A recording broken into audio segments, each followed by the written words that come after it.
I was resting on our living room sofa with my eyes barely open, my body loose from a long and ordinary day, my phone sitting beside me when it suddenly lit up with Dominic's name.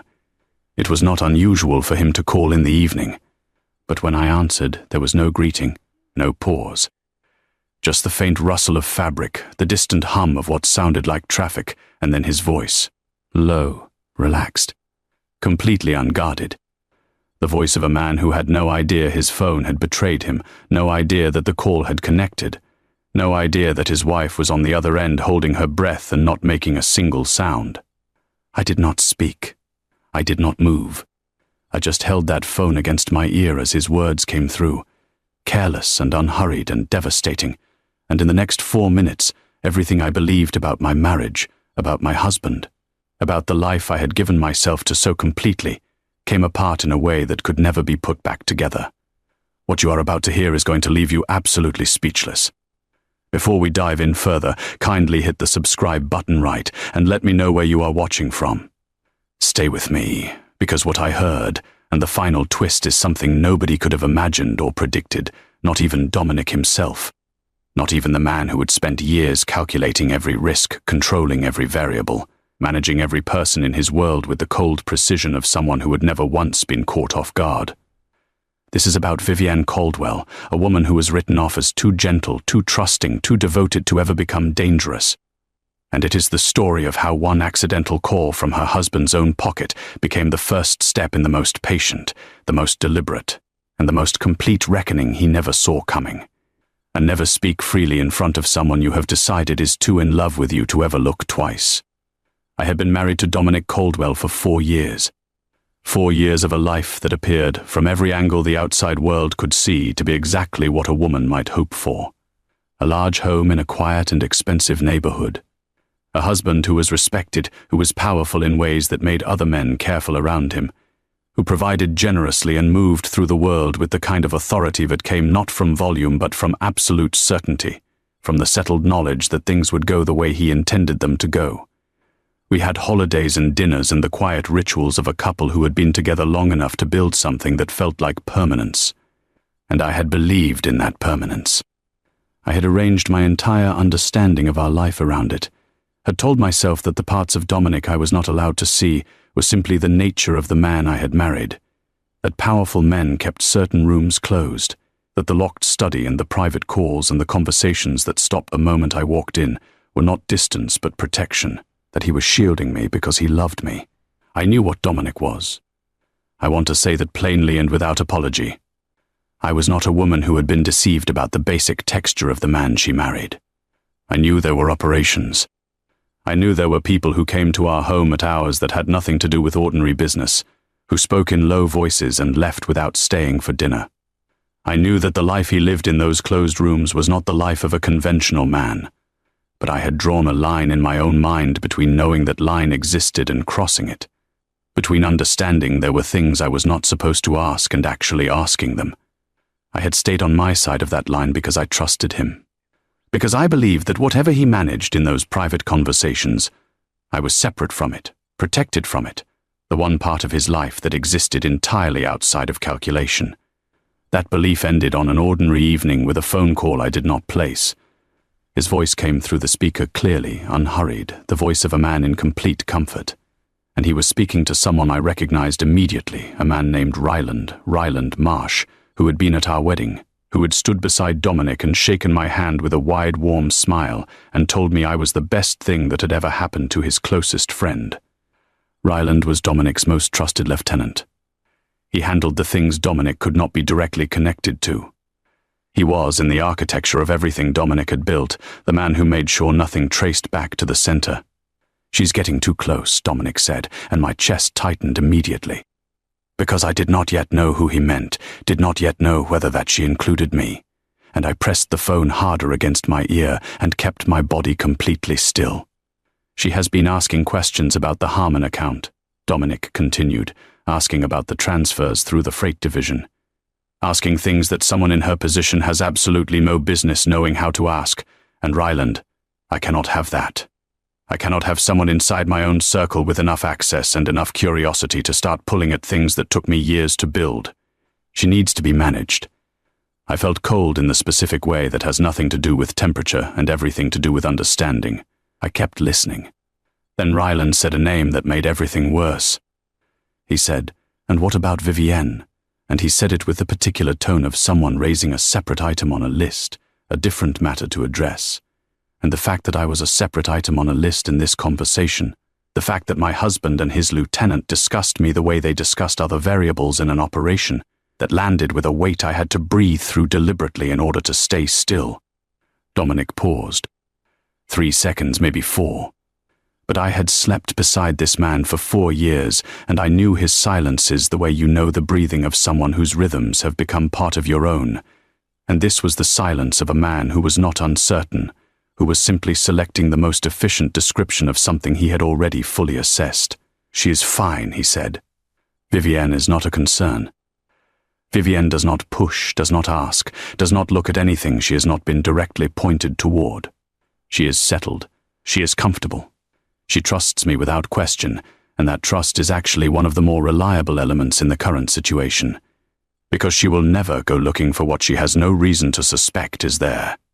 Vivienne is accounted for. Accounted for."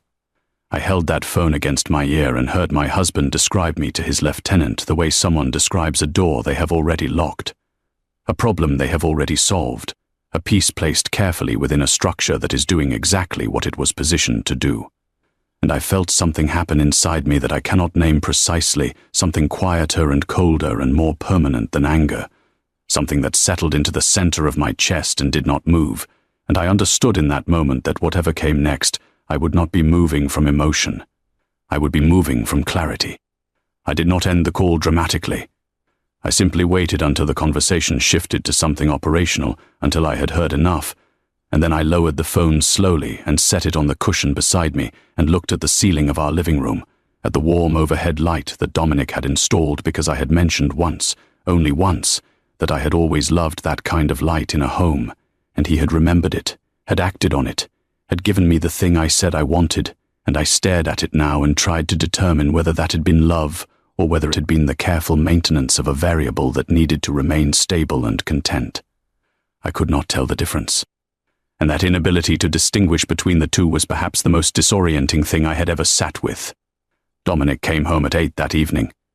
He came into the living room with the ease of a man returning to ground he trusted completely, sat beside me, asked about my day in the warm, unhurried way that had always felt like affection, and I answered him with everything he expected, told him about small, ordinary things, a conversation with my sister Bethany, something I had read, a thought I had about the weekend, and he listened and smiled and reached over and took my hand the way he did when he felt close to me, and I let him, received every part of the performance, and gave him nothing in return but the face he had always seen, the expression he had long since stopped examining because he had decided it held no surprises.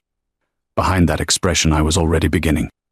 My name is Vivienne Caldwell and I was 31 years old, and I had a degree in accounting that I had set aside when we married, partly because Dominic preferred me present and close, partly because the life he provided removed any practical urgency, and partly, if I am being fully honest, because I had loved him and I had been happy, and I had not yet understood that happiness, constructed inside someone else's calculation, is not the same thing as happiness you have built for yourself. I had believed I was cherished. I had believed I was truly seen. What I understood now was that I had been assessed with some accuracy and filed. And the one thing that assessment had missed, the single gap in Dominic's otherwise careful reading of me, was that a woman with an accounting mind and a very precise memory and a sudden and powerful reason to use both of them was not the same thing as a woman who simply trusted and did not look. I began looking the very next morning, quietly, without disrupting a single visible thing. I had access to this home in ways that 4 years of marriage had made entirely natural, knew which spaces Dominic considered private and which he considered shared, knew the rhythms of his schedule, knew when I had time and when I did not, and I used that knowledge the way an auditor uses familiarity with a set of books they have been handed, not to destroy, not yet, but to understand, to map, to see the shape of what was actually there beneath what had been presented. I called my closest friend Priscilla, who I had known since before any of this, who worked in financial compliance and who had one of the sharpest minds I had ever encountered. I told her I needed to understand some things about how money moved through business structures, about subsidiaries and account transfers, and the way multiple entities could be used to create distance between a source and a destination. I told her it was important. Priscilla did not ask why. She simply told me what I needed to know, walked me through it with the patience of someone who had spent years making complex financial realities legible to people who needed to understand them, and I sat at my kitchen table with a notebook hidden inside an ordinary magazine and wrote down everything and understood, by the time we finished, significantly more than Dominic had ever intended me to. I also needed legal counsel. Not for the marriage, not yet. I needed someone who could tell me exactly where I stood, what my exposure was by virtue of living inside this life, what I needed to do to ensure that whatever happened next positioned me on the correct side of it. A contact of Priscilla's introduced me to a woman named Rosalind, who had spent 15 years prosecuting financial crime before moving to private practice, and who met me in her office, with the particular composed stillness of someone who had heard many things that would have collapsed a less steady person. I laid out what I had. The call, the names, the documents I had carefully photographed over several careful visits to Dominic's study, the patterns I had begun to trace. Rosalind listened to everything without interrupting, and when I finished, she looked at me for a long moment and said, "You have been very precise." I told her I had an accounting background. She nodded as if that single fact explained everything. Then she told me what I needed to hear, that my position depended on what could be demonstrated about my prior knowledge and involvement, that a spouse who had genuinely known nothing and could demonstrate it was in a very different legal position from one who had known and continued, and that from the moment of that phone call, from the moment I acquired real knowledge, I had a responsibility about what I did with it going forward. She told me one more thing, and I wrote it in my hidden notebook that evening and returned to it many times in the months that followed. She told me that the most powerful position I could occupy in a situation like mine was to know everything while appearing to know nothing, because the person who holds information without revealing it has the ability to choose their moment, and choosing your moment is the difference between surviving a situation and being consumed by it. I intended to choose my moment with great care. I was not yet anywhere close to ready. Are you still with me? Because what Vivienne finds next is not what you are expecting. And the name she keeps encountering in the middle of everything is connected to this story in a way that changes the shape of it entirely. Subscribe if you have not already. Let me know in the comments where you are watching from.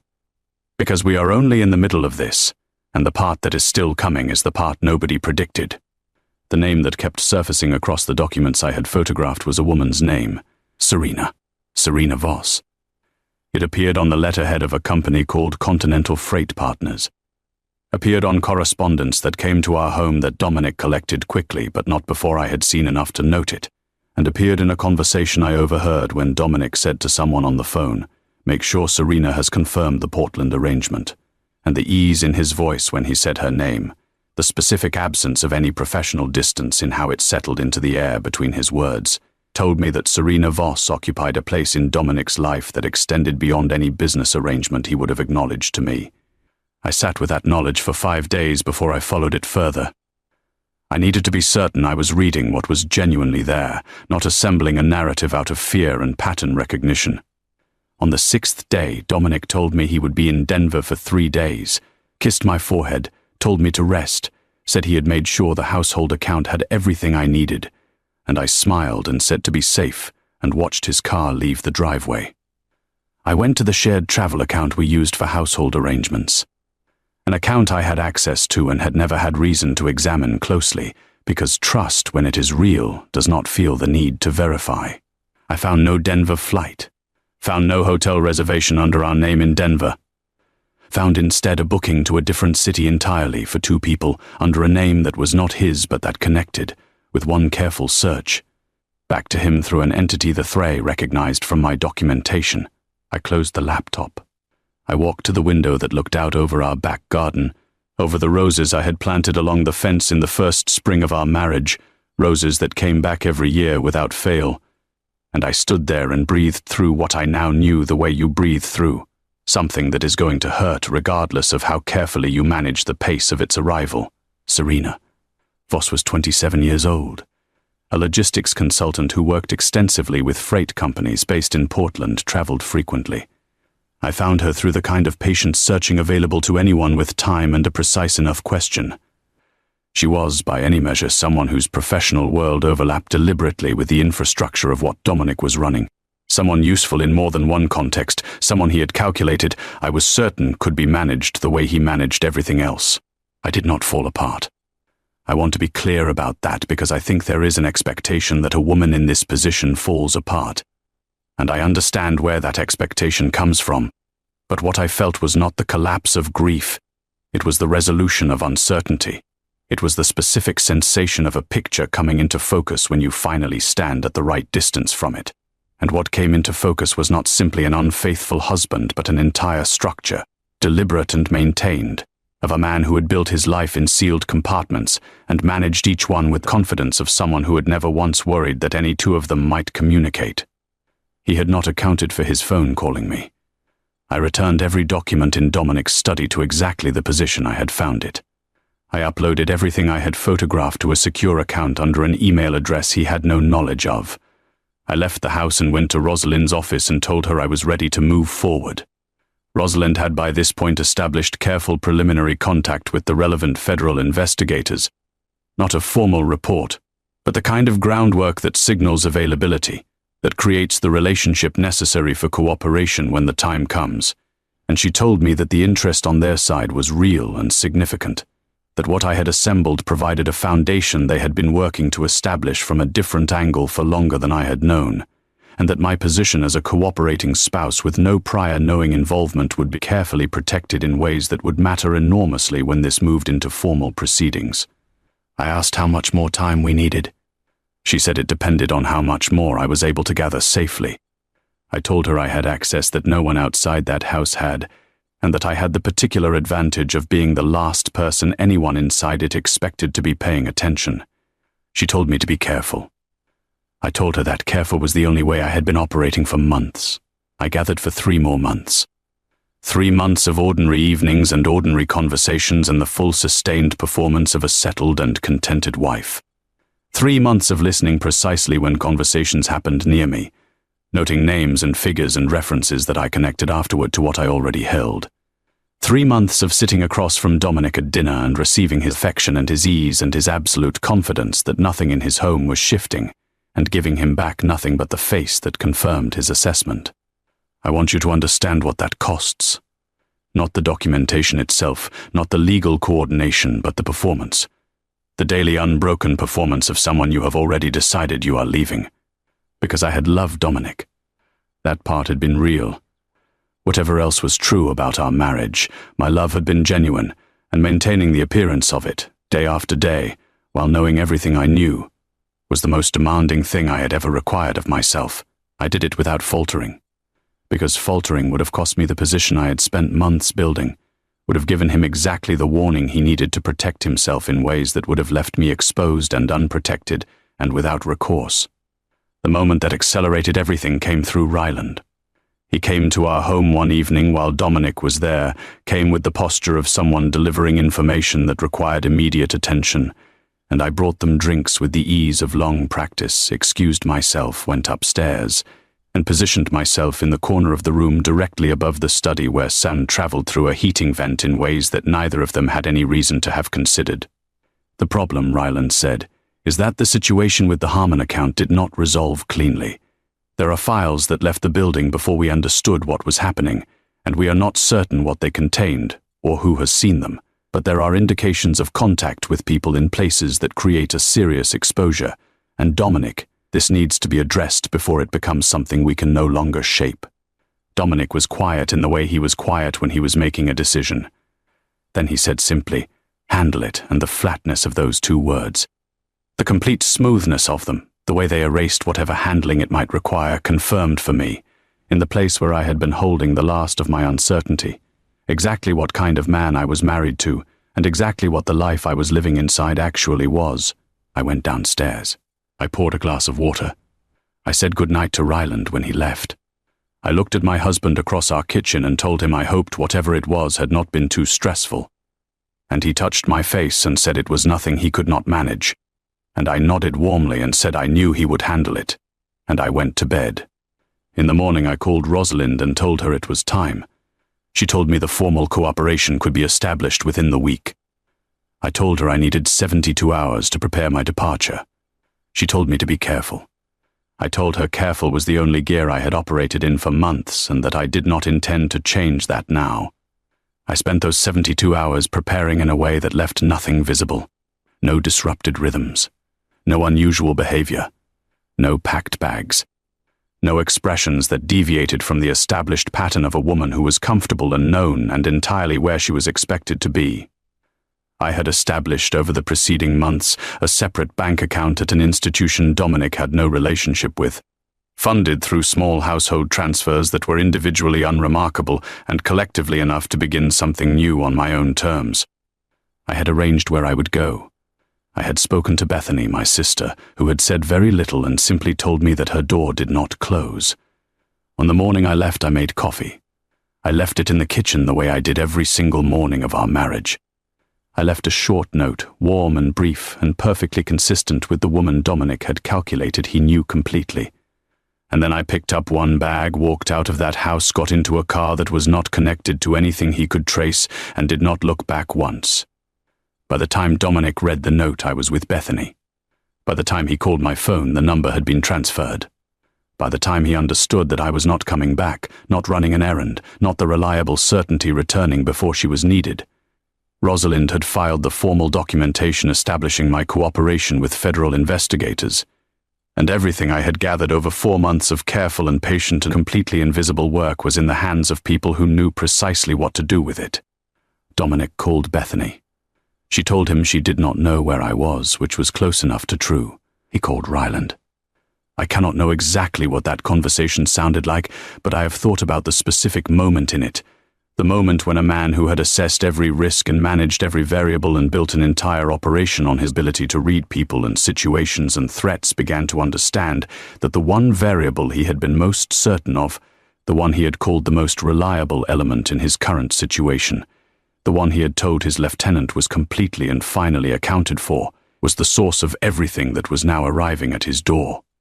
The investigation moved with the efficiency of an organization that had been waiting for a foundation and had now been given one. Dominic was careful, but careful men who believe they are unobserved are never quite as careful as they intend to be, and the documentation I had provided functioned as a map for people who had been circling the territory for a long time, and a map changes everything. Others cooperated once the structure began to show its fractures. Because loyalty in operations like Dominic's is most often a function of fear rather than genuine allegiance, and when fear finds a new direction, when people understand that the greater danger has shifted, they redirect, and they provide what they have, and what was built with great care over years can come apart much faster than the person at the center ever believed was possible. I was not present for any of it. I was in a small apartment in another city, a place that was quiet and modest and nothing like the house I had lived in for 4 years, and it was the most settled I had felt in longer than I could accurately measure. Not happy yet, not fully, because the kind of grief that comes from a love that was real regardless of the lies it was embedded in does not resolve quickly. But settled, grounded, on ground that was entirely my own. The legal dissolution of the marriage was handled by Rosalind with the thoroughness she brought to everything, and my position throughout had been constructed precisely to ensure that I came out of it with what I had brought into it, my own life, my own capability, my own ability to begin again without carrying the weight of what he had built. I did not want what Dominic had accumulated. I did not want to touch any piece of that structure. I wanted only to leave it completely and to leave with my integrity entirely intact. Priscilla connected me to people who needed exactly the skills I had spent 4 years not using. It turned out, and I should perhaps not have been as surprised as I was, that an accounting background combined with a detailed, practical understanding of how complex financial structures could be built to obscure their true purpose was a genuinely valuable professional asset, something that certain organizations would compensate well for, something I could build something real and lasting on. I built it. I am still building it. It is slower and quieter and less immediately impressive than what I left behind, and I have not for a single day wished myself back inside that house. I heard about Dominic through Bethany, who heard through people adjacent to the process. The investigation reached further than he had anticipated. The Harmon account was connected to structures across multiple states. The names that had appeared on those entities were reached in sequence. Ryland was among the first. Serena Voss was interviewed at length and was understood, by the accounts that eventually reached me, to have known less than she might have been willing to see, to have been in her own way someone given a partial picture and incentivized not to look at the parts left in shadow. There was a moment that Bethany described that she had heard about from someone close enough to know. A moment when Dominic had been presented with the documentation investigators held, had begun to trace its detail backward, had followed it through its layers and its precision and its comprehensive organization back to its origin, and had understood, in the specific and irreversible way that such understandings arrive, that it had come from inside his own home, from the woman who had sat across from him at dinner, from the woman who had handed Ryland a drink and excused herself politely and gone upstairs, from the woman he had told his most trusted lieutenant was settled, comfortable, trusting without question, and completely accounted for. Bethany said he went very still, said he sat with that understanding for a long time without speaking, said the quality of that silence was unlike anything she had heard described before, the silence of a man confronting the full distance between the person he had believed his wife to be and the person she had actually been the entire time, confronting the price of having looked at someone and seen only what he expected to see, confronting the specific and total cost of having dismissed as a certainty the woman who had been, from the moment of that phone call forward, the most consequential person in the room. He had pocket-dialed me. His own phone had connected to mine without his knowledge, without his intention, without any of the control he applied to everything else in his life. And he had spoken freely and at length and without a single guard up because he had decided with the completeness of a man who trusted his own assessments absolutely, that I was not a person who would look for what she had not been shown, not a person who would act on what she had not been expected to hear, not a person who was capable of becoming something other than the comfortable and known and fully filed variable he had placed in the domestic compartment of his life and closed the door on. He was wrong about all of it. He had confused my trust with my limitation. He had confused my love with my blindness. He had confused my silence with the absence of understanding rather than with its presence, had not considered, not for a moment, that silence can be a strategy, that stillness can be a choice, that a woman who is not reacting is not necessarily a woman who does not know. I know people will ask whether I forgave him, whether somewhere in all of this I found a way to hold both the love and the betrayal and arrive at something like peace with him as a person. I have thought about that question, and what I can tell you is that forgiveness, in the sense of releasing the weight of what he did so that it no longer sits in me, that I have mostly managed. In the sense of restoring what was broken, there is nothing to restore. Some things, once they are fully seen, cannot be unseen, and a marriage that was built on a careful and sustained assessment of exactly how little I would require to remain in place is not a marriage I could have continued in even if I had wanted to. What I am is free. What I am is building. What I am is someone who knows precisely what she is capable of, who discovered that capability in the hardest possible way and does not regret a single step of how she used it. Dominic Caldwell thought he had fully accounted for his wife. He had not accounted for the woman his wife turned out to be when she finally had reason to be her. He had confused her trust with passivity, her devotion with incuriosity, her calm with the full extent of what was happening beneath it, and in making those confusions he had created, without knowing it, without intending it, without any of the control that defined everything else about how he operated, the precise conditions under which the woman he had categorized as his most stable certainty would spend 4 quiet months dismantling everything he had built, carefully, precisely, completely, and without once letting him feel it coming. He pocket-dialed me. Fate handed me the truth without my asking for it. And what I did with that truth, what I built from it, what I chose and documented and coordinated and executed with the steady patience of a woman who understood that the moment of choosing matters more than almost anything else. That is mine. That belongs to me entirely. No one calculated it.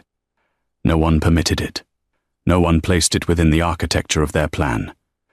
It grew in the space that Dominic's certainty had left unguarded, in the silence he had decided was empty, in the woman he had decided was solved.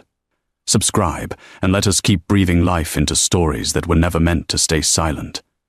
This story is far from over because somewhere in a quiet city, Vivienne Caldwell is building something that belongs entirely and completely to herself, something earned rather than given, something chosen rather than assigned, something that no one in that locked study ever thought to account for. She was the variable that had already been solved. She was the certainty no one thought to question.